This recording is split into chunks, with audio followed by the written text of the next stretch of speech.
Sports तक देख रहे हैं आप। मैं हूं आपके साथ सचिन वैद। एक बड़ा अपडेट आपको दे दें कि पीएसएल जो है अब उस पर खतरा लगातार मंडरा रहा है, क्योंकि लगातार जो है भारत की तरफ से एक बड़े एक्शंस लिए जा रहे हैं। और पहलगाम में हुए आतंकी हमले के बाद से भारत जो है कड़ा रुख अपनाता हुआ नजर आ रहा है, जिसके बाद से पीएसएल और पाकिस्तान क्रिकेट बोर्ड जो है वो अब डरा महसूस कर रहा है। वो क्यों डरा महसूस कर रहा है वो मैं आपको बताता हूं। दरअसल T20 लीग पीएसएल पर जो खतरा है वो ये है, क्योंकि कई भारतीय जो लोग वहां पर पीएसएल के अंदर बतौर ब्रॉडकास्ट के लिए काम कर रहे थे, वो वापस अब वतन लौट रहे हैं। यानी कि पाकिस्तान गए हुए तमाम भारतीय प्रोफेशनल जो थे वो अब वहां पर काम नहीं करेंगे, वो वापस भारत आ रहे हैं। और इसका नुकसान सीधे तौर पर पाकिस्तान सुपर लीग पर पड़ने वाला है। वो कैसे पड़ने वाला है? क्योंकि भारतीय क्रू के मेंबर्स के वहां होने पर पीएसएल को कहीं ना कहीं फायदा पहुंच रहा था। पाकिस्तान सुपर लीग को ज्यादा दर्शक देख पा रहे थे, लेकिन अब उनके ना होने से इस लीग को सीधे तौर पर नुकसान होता हुआ नजर आएगा। पाकिस्तान के क्रू मेंबर्स जो हैं वो भारतीयों जैसे प्रोफेशनल नहीं है, ज्यादा ट्रेन नहीं है, जिससे पीएसएल की ब्रॉडकास्ट को क्वालिटी जो है उनकी लगातार गिरती हुई चली जाएगी।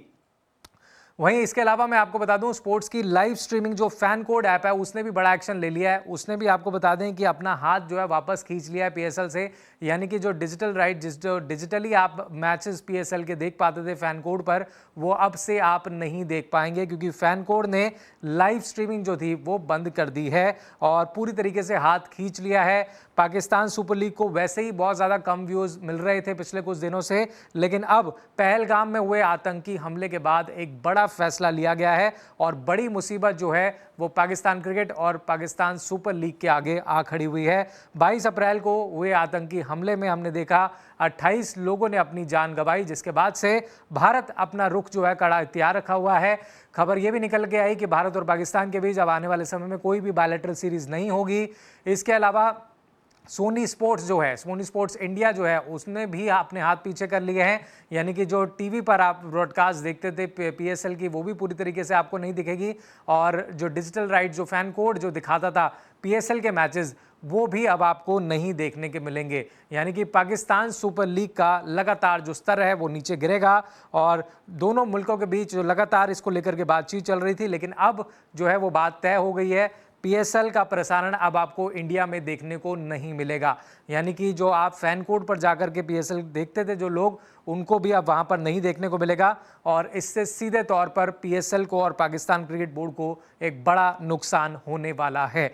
तो एक बार फिर मैं अपडेट आपको दे दूं कि पाकिस्तान क्रिकेट बोर्ड काफ़ी ज़्यादा जो है अब वो डरा हुआ है, क्योंकि जो बड़े फैसले भारत की तरफ से लिए जा रहे हैं उसमें क्रिकेट भी शामिल है। और अब इस लीग को सीधे तौर पर बड़ा नुकसान पहुंचेगा पाकिस्तान सुपर लीग को, क्योंकि पाकिस्तान में रह रहे जो काम कर रहे थे वहां पर क्रू मेंबर्स भारतीय, वो अब वापस भेजे जा रहे हैं और अब वो भारत आ जाएंगे। और पाकिस्तान के पास उस दर्जे के कह सकते हैं क्रू मेंबर्स मौजूद नहीं है जो उतने ज़्यादा बेहतर काम कर सके या ज़्यादा व्यूअरशिप ला सके। लेकिन अब ये दोहरी मार जो है वो पाकिस्तान पर पड़ रही है और पाकिस्तान सुपर लीग भी अब इसका खामियाजा उठाने वाला है। तो ये बड़ा अपडेट आपको दे रहे हैं। यानी कि डिजिटली भी अगर आप पीएसएल नहीं देख पाएंगे, पाकिस्तान सुपर लीग ब्रॉडकास्ट नहीं होगी इंडिया के अंदर, और साथ में जो क्रू मेंबर्स भारतीय वहां पर मौजूद थे वो अब वापस आ रहे हैं, जिससे खतरा जो है पीएसएल पर वो ज़्यादा बड़ा है, क्योंकि उनके पास उस क्वालिटी उस दर्जे के लोग नहीं है कि वो उसको बेहतर तरीके से चला पाएं। तो ये दोहरी मार पाकिस्तान को पड़ रही है। फिलहाल इस अपडेट में इतना ही। अगर आपको वीडियो पसंद आया तो लाइक शेयर जरूर कीजिएगा, कमेंट्स में अपनी राय दीजिएगा।